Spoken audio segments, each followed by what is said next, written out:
Pour moi, c'était compliqué même de regarder une raquette de tennis parce que finalement, c'est pas juste arrêter un travail, c'est arrêter sa vie, c'est arrêter sa passion, c'est arrêter en fait de rêver, de se dire que voilà, on n'arrivera plus à obtenir ce qu'on a un jour tant voulu. Il faut faire le deuil, mais c'est long et c'est compliqué.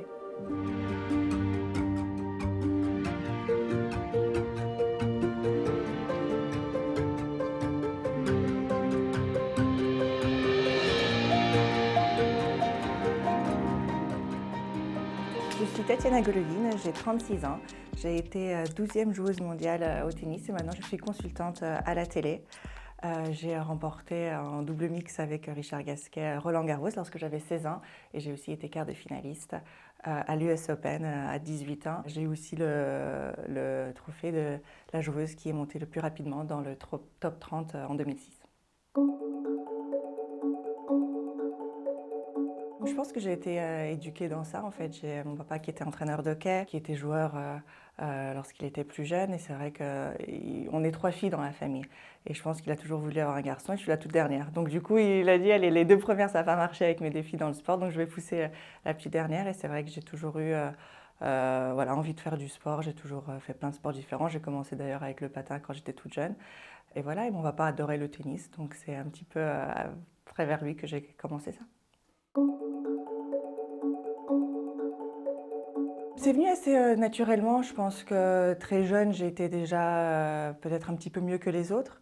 Et c'est vrai que mes parents ont fait voilà, beaucoup d'efforts, beaucoup de sacrifices. On est parti aux États-Unis et je ne sais pas s'ils avaient vraiment en tête l'idée voilà, que j'allais devenir une grande championne, mais ils voyaient que j'étais douée dans ça et qu'il fallait tout faire pour que j'essaye de réussir.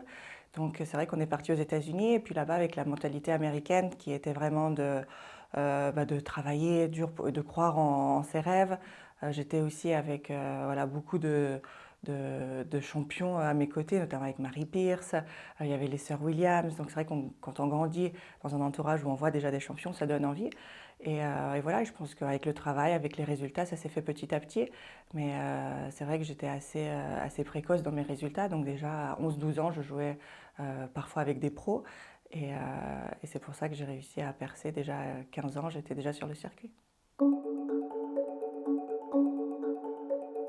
La période la plus compliquée que j'ai dû traverser, c'est surtout mon arrêt parce que j'ai arrêté soudainement lorsque j'avais 20 ans, à mon meilleur classement justement. J'étais 12e mondiale, donc je me disais que voilà, euh, tout le meilleur allait qu'arriver dans quelques années. Et ça s'est vraiment passé un peu du jour au lendemain. J'ai eu une spondylorthrite donc, au dos, donc maladie auto-immune finalement qui n'a rien à voir avec le tennis. Donc on se prépare voilà, à avoir des blessures, à avoir des entorses, à avoir des soucis musculaires, mais pas spécialement du genre que moi j'ai eu, qui est vraiment une maladie.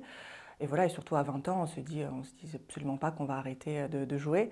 Mais malheureusement, voilà, je ne pouvais plus du tout continuer. Et donc ça, je pense que c'était la chose la plus difficile qu'il fallait traverser.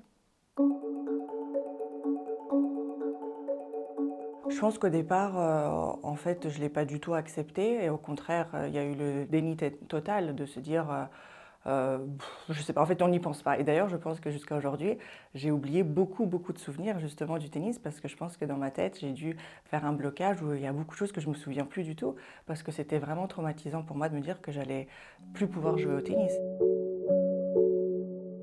Donc en fait, j'ai un peu effacé le tennis en me disant, bon, bah voilà, c'est comme si ça n'existait plus finalement. Je voulais plus regarder le tennis, je voulais plus en parler.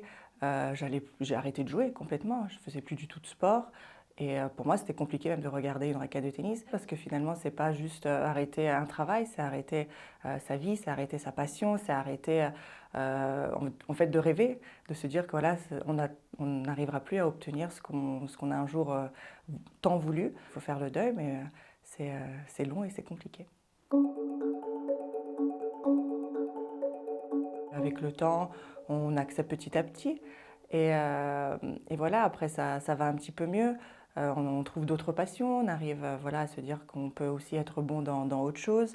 Et j'ai eu, malgré ça, l'opportunité de commenter quelques matchs à Roland-Garros lorsque j'avais arrêté. Et ce n'était pas quelque chose que je pouvais dire non, parce que pour moi, c'était important aussi voilà, de revenir sur Roland.